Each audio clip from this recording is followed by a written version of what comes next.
Bonjour Facebook, bonjour à tous, bienvenue pour cette nouvelle journée. J'espère que vous allez bien. Je vous laisse quelques instants. Profitons du beau temps. Il fait super beau aujourd'hui. Je crois que ça va faire très très chaud même. J'espère que vous m'entendez bien. Hop. Alors aujourd'hui, c'est le live numéro 4. Comment s'organiser quand on est au potentiel arborescent.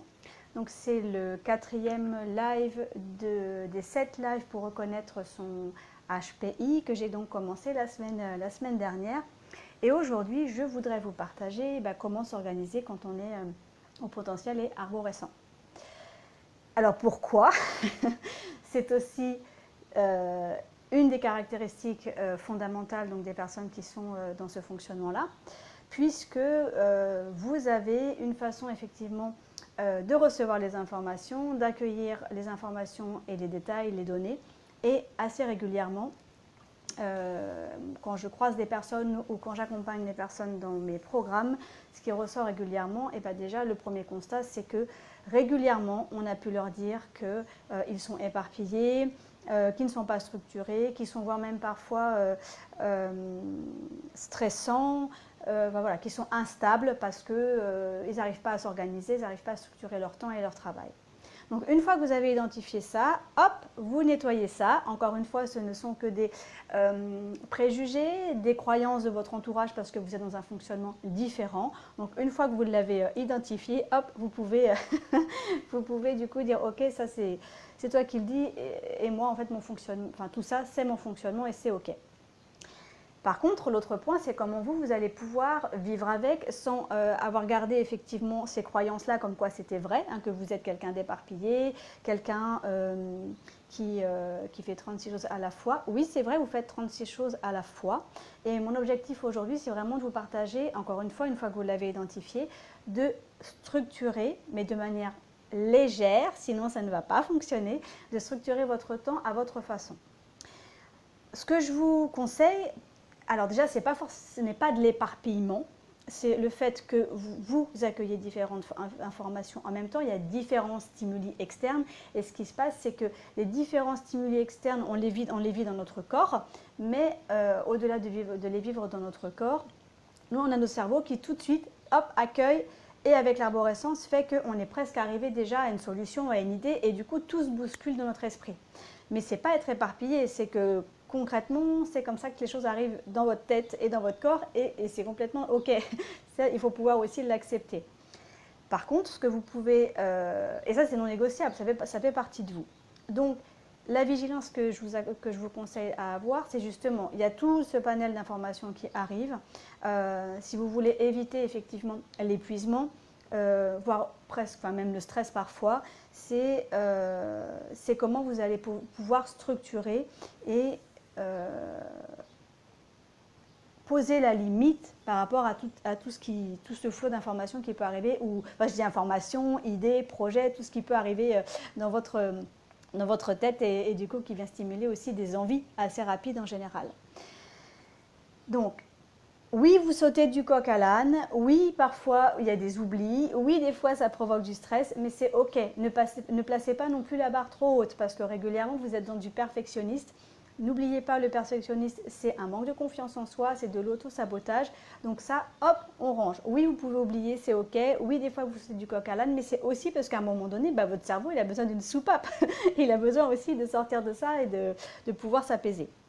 Donc, ce que je vous invite à faire, déjà, c'est trouver l'organisation et les outils qui vous conviennent. Que ça soit un agenda, que ça soit du visuel, de la couleur, des dessins, des post-it, tout ce que vous voulez, mais utilisez des outils ou une vision, des photos, enfin quelque chose qui vous permette assez rapidement, hop, d'identifier ce que vous avez prévu dans votre journée. C'est vraiment d'aller trouver l'outil qui vous convient, peu importe ce que c'est, l'écrit, le papier, la couleur, peu importe, mais trouvez vraiment les outils qui vous aident à structurer. C'est-à-dire que ça va être inscrit, formalisé quelque part, que ça soit accroché au mur dans votre agenda, peu importe, mais en tout cas votre cerveau claque, c'est focus, c'est là et ça évite les débordements. Ça vous permet d'être dans quelque chose de plus léger et structuré. Mettez les choses aussi au bon endroit. C'est-à-dire qu'on a tendance à ouvrir un dossier, l'autre dossier, 3 dossiers. Et à un moment donné, visuellement, vous pouvez vous retrouver avec plein de dossiers d'ouverts. Alors, je dis dossier, c'est pas forcément que les dossiers en vrai sur votre bureau, c'est aussi tous les dossiers qu'on ouvre dans notre tête. Donc, là aussi, si vous commencez quelque chose, conseil numéro 1, terminez votre tâche. Conseil numéro 2, je ferme. Et ça, c'est fait. En voilà un. Le deuxième, c'est terminé, je le ferme aussi. Encore une fois, que ça soit visuellement un vrai dossier papier, soit informatique ou dans votre tête. C'est-à-dire qu'à un moment donné, il faut accompagner aussi le cerveau à dire « Ok, ça c'est terminé, donc je ferme. » Hein, donc c'est vraiment pour vous permettre de structurer petit à petit vos tâches. Ça marche pour ça, donc on trouve les outils qui nous conviennent pour pouvoir délester, vider sa tête et nous apaiser avec ça. On est dans quelque chose de très proactif et du coup on met les choses au bon endroit et on les classifie et on les range au fur et à mesure. Et le troisième point, c'est soyez modeste. On ne va pas se fixer 50 objectifs dans votre journée. Je vous invite vraiment à en fixer déjà 3 ou 4 et d'aller au bout. Et si jamais il y en a un sur lequel vous n'allez pas jusqu'au bout, c'est pas grave, vous le différez. Mais faites le switch, différez-le dans votre agenda pour ne pas garder ça dans le coin de votre tête. Parce que votre cerveau d'arborescent va le garder. Donc allez le formaliser quelque part de façon à ce que votre cerveau intègre le fait que c'est programmé à un autre moment parce qu'aujourd'hui vous ne l'avez pas fini, parce que vous n'avez pas eu le temps, vous n'avez pas eu l'envie, parce que l'idée c'est toujours de garder une fluidité et de différer votre tâche. Mais autrement, allez au bout. Prenez le temps d'aller au bout, de clôturer votre dossier, enfin je dis dossier, ça peut être peu importe le projet qui est en cours, de façon à alléger votre cerveau. Il faut savoir que le cerveau met 6 mois pour intégrer une nouvelle donnée, un nouveau fonctionnement. Donc je vous encourage vraiment à le formaliser par écrit ou visuellement, de façon à ce que le mental intègre qu'il y a un changement, il y a du changement. Ce n'est pas juste une lubie du moment, c'est que vous avez décidé à un moment donné de changer soit votre organisation, soit votre outil, soit votre façon de faire. Et il faut que le mental puisse le voir pour intégrer. Et le cerveau met 6 mois. Alors 6 mois, il est grand, vous y avez beaucoup moins de temps. Mais voilà, pour que le cerveau intègre complètement un automatisme, il faut un certain temps. Donc je vous invite vraiment à identifier ce qui vous convient dans votre organisation, les outils. Et puis, restons raisonnables avec des objectifs qui sont atteignables. Il y a la méthode SMART qui peut vous aider pour ça. Un objectif atteignable, mesurable, avec une date de début, une date de fin. Ça peut être aussi un outil qui peut vous aider dans votre quotidien. Enfin, le troisième point, pour vraiment vous accompagner à vous organiser à votre image, comme vous en avez envie, et peu importe ce qu'on peut dire autour de vous, apprenez à poser des limites régulièrement, que ce soit avec vous-même, avec l'entourage, avec les demandes. Cultivez aussi tout ce qui est zéro parasitage, tout ce qui peut vous polluer. Vous avez peut-être identifié qu'il y a des choses qui sont récurrentes, qui viennent vous polluer au moment où vous êtes concentré, au moment où vous êtes en train de travailler. Donc identifiez-les et du coup, trouvez la source. Et une fois que vous avez trouvé la source, il faut enlever cette pollution qui revient de manière récurrente. Si vous ne l'identifiez pas, vous ne pouvez pas intervenir dessus. Donc je vous encourage vraiment à identifier ça. Donc on pose une limite, on trouve les gens ou les environnements qui polluent. Quand je dis les gens, ce n'est pas de mauvaises intentions, mais on sait très bien qu'on peut être fréquemment être interrompu dans son travail ou à la maison quand on est occupé à quelque chose. Donc comment je formalise aussi mon besoin, ma limite, et on me laisse effectivement prendre le temps de faire mes tâches, mon travail, mon projet, mon activité, enfin ce qui vous plaît vraiment. Posez aussi un rituel. Alors quand je dis un rituel, il n'y a rien de lourd là-dedans, c'est comment vous pouvez effectivement vous dire tous les jours, je fais telle chose aussi pour apprendre à me poser, je fais tel événement ou telle action pour me dire aujourd'hui je fixe 1, 2, 3 objectifs et quoi qu'il se passe, je reste focus sur ça. Trouvez aussi les outils ou même des choses, que ce soit de la méditation, de l'EFT, un soin, enfin peu importe, quelque chose qui vous mette dans les starting blocks là comme il faut dès le matin. Pouvoir vous aider et revenir tranquillement la journée, voir où est-ce que vous en êtes. Si vous vous apercevez qu'au cours de la journée, vous avez coopté un nouvel objectif qui n'était pas prévu et qui vient complètement parasiter, vous désorganiser et du coup qui peut être générateur de stress, posez-vous et dites ok, ce nouvel objectif n'était pas prévu aujourd'hui, à vous d'évaluer en conscience ce que vous en faites. Soit vous le faites maintenant parce que ça vous paraît, voilà, en conscience vous faites le choix de différer un autre objectif de prévu, soit vous le reprogrammez à un autre moment. Et il n'y a que comme ça, dans cette dynamique, cette gymnastique-là, que vous allez pouvoir apaiser votre mental et du coup votre émotionnel, que vous soyez au travail ou chez vous ou dans une activité, peu importe. Donc, Et ça va vous permettre de différer le flux de l'information qui vient régulièrement toute la journée. Parce qu'on est vite capté par tout ce qui se passe autour de nous.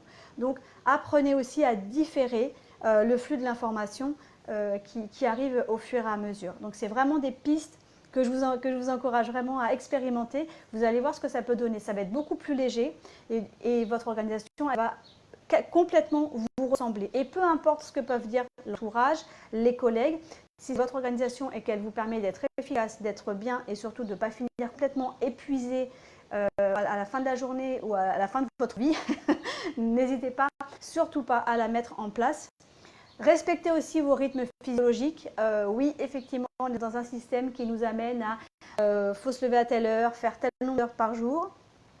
Encore une fois, si vous n'êtes pas du matin ou vous n'êtes pas du soir, enfin peu importe, trouvez votre rythme physiologique et prenez le temps vraiment de le respecter.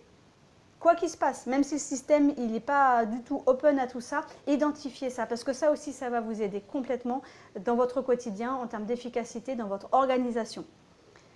Et puis des fois, si vous avez l'impression de mener plusieurs projets en même temps, eh bien oui, vous pouvez mener plusieurs projets en même temps. L'idée, c'est juste de ne pas vous noyer, de ne pas être submergé.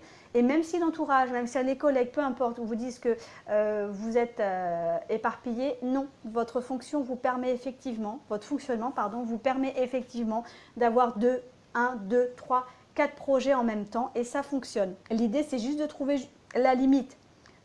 Plus qu'un certain nombre, c'est plus possible. En fait, vous allez vous épuiser, vous allez vous perdre.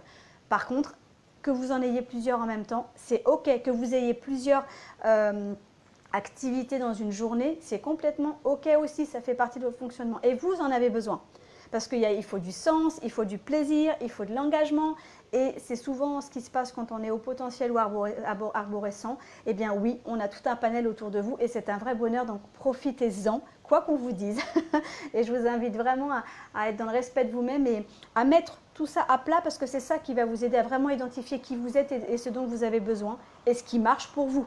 Et ce qui marche pour vous peut très bien ne pas marcher pour une autre personne qui est au potentiel. Chacun, effectivement, a des choses... Coucou Laurence. Bonjour Laurence.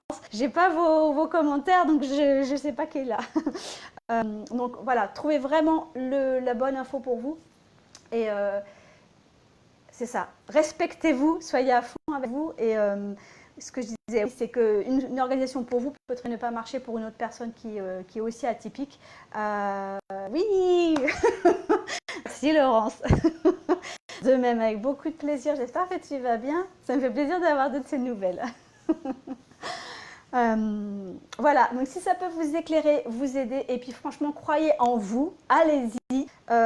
Et quoi qu'il se passe, il y aura toujours quelqu'un, il y aura toujours un environnement qui apportera un jugement, et ça appartient à l'autre et pas à vous. Donc profitez-en pleinement et mettez tout vraiment, vraiment à plat.